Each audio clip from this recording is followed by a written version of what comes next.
पश्चिम Asia में Iran और Israel के बीच तनाव इन दिनों चरम पर है। हाल की घटनाओं ने दुनिया की नजरें इस ओर मोड़ दी है। 13 जून 2025 को इजराइल ने ऑपरेशन राइजिंग लॉयन के तहत ईरान के परमाणु और सैन्य ठिकानों पर हवाई हमले कर दिए, जिसके जवाब में ईरान ने ट्रू प्रॉमिस 3 ऑपरेशन के तहत 100 से ज्यादा मिसाइलें और ड्रोन इजराइल पर दाग दिए। ये शैडो वॉर अब खुले युद्ध की शक्ल ले चुका है। लेकिन सवाल यही है कि अगर दोनों देश आमने सामने आ जाएं, युद्ध की स्थिति आ जाए, तो किसका पलड़ा भारी है, कौन ज्यादा ताकतवर है? आइए समझते हैं। नमस्कार, मैं हूं अंकित मिश्रा और आप देख रहे हैं स्टेट मिरर हिंदी। दोनों देशों की सैन्य शक्ति को समझते हैं।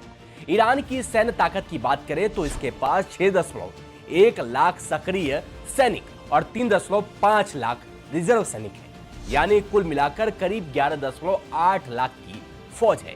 इसके अलावा 2.2 लाख पैरामिलिट्री फोर्स भी है। ईरान की ताकत उसकी बैलिस्टिक मिसाइलें और ड्रोन है, जैसे शाहिद 136 जो लंबी दूरी तक मार कर सकती है। लेकिन नौसेना और वायुसेना में ईरान की तकनीक पुरानी है। वहीं दूसरी ओर इजराइल के पास 1.69 लाख सक्रिय और 4.65 लाख रिजर्व सैनिक है, यानी कुल मिलाकर 6.34 लाख सैनिक हैं। इजराइल की वायुसेना में F-35 जैसे अत्याधुनिक लड़ाकू विमान और आयरन डोम डेविड स्लिंग जैसे डिफेंस सिस्टम हैं, जो मिसाइलों को हवा में मार गिराते हैं। अगर बात करें डिफेंस बजट की, तो रक्षा बजट में भी इजराइल का पलड़ा भारी है। जहां इजराइल का रक्षा बजट $19 बिलियन है, तो वहीं ईरान का रक्षा बजट $7.4 अरब है। हालांकि ईरान की प्रॉक्सी ताकतें जैसे हिजबुल्ला, हमास और हुती विद्रोही से रणनीतिक बढ़त देते हैं। आर्थिक मोर्चे पर इजराइल की जीडीपी करीब $525 अरब है, जबकि ईरान की $413 अरब के आसपास है। लेकिन अंतर्राष्ट्रीय प्रतिबंधों ने ईरान की अर्थव्यवस्था को काफी चोट पहुंचाई है। इजराइल को अमेरिका और यूरोपीय देशों से भारी आर्थिक और सैन्य सहायता मिलती है, जो अब्राहम समझौते के बाद और भी मजबूत हुई है। ईरान को रूस और चीन से सीमित समर्थन वो भी छुप कर मिलता है, लेकिन प्रतिबंधों ने इसके सैन्य विकास को बाधित किया है। ईरान का तेल निर्यात इसका सबसे बड़ा हथियार है, लेकिन होर्मुज जलडमरू मध्य पर उसका नियंत्रण युद्ध में जोखिम बढ़ा सकता है। इजराइल की हाईटेक इंडस्ट्री और इनोवेशन से आर्थिक स्थिरता देती है। राजनीतिक प्रभाव देखिए, इजराइल को अमेरिका, यूरोपीय संघ और कुछ खाड़ी देशों जैसे सऊदी अरब और यूएई का समर्थन मिलता है। ये कूटनीतिक ताकत इसे वैश्विक मंच पर मजबूत बनाती है।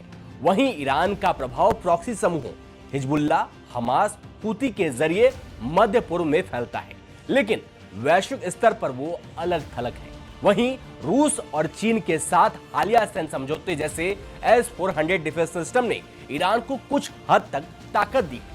लेकिन इजराइल की खुफिया एजेंसी मोसाद की सटीक ऑपरेशन ने ईरान के वैज्ञानिकों और कमांडरों को निशाना बनाया है, जो इसे रणनीतिक बढ़त देते हैं। जब दोस्त बने दुश्मन, साल 1948 में जब इजराइल का निर्माण हुआ, तब उसे अरब देशों से भारी विरोध का सामना करना पड़ा था।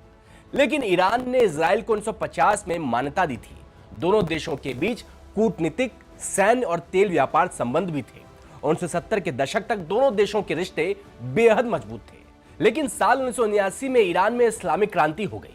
शाह रजा पहलवी की सत्ता गई और अयातुल्ला खुमनेई के नेतृत्व में एक बड़ा कट्टरपंथी शिया इस्लामिक गणराज्य बन गया।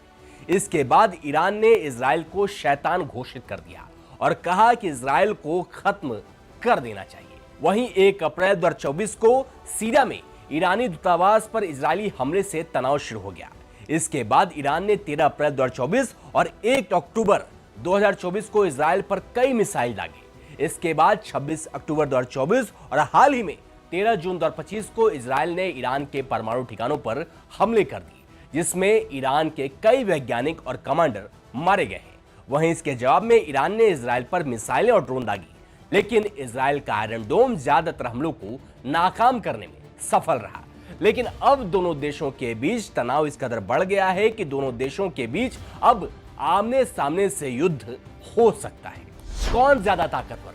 देखिए, सैन्य टेक्नोलॉजी और वैश्विक समर्थन में इजराइल आगे है, लेकिन ईरान की प्रॉक्सी ताकत और भौगोलिक स्थिति उसे रणनीतिक बढ़त देती है। अगर युद्ध हुआ तो इजराइल की हवाई ताकत और डिफेंस सिस्टम उसे शुरुआती बढ़त दे सकती है, लेकिन ईरान की मिसाइलें और प्रॉक्सी समूह लंबी लड़ाई में मुश्किल खड़ी कर सकते हैं। दोनों देशों की ताकत अलग अलग मोर्चों पर है, लेकिन युद्ध का फैसला सहयोगी देशों जैसे अमेरिका, रूस, चीन के रुख पर भी निर्भर करेगा।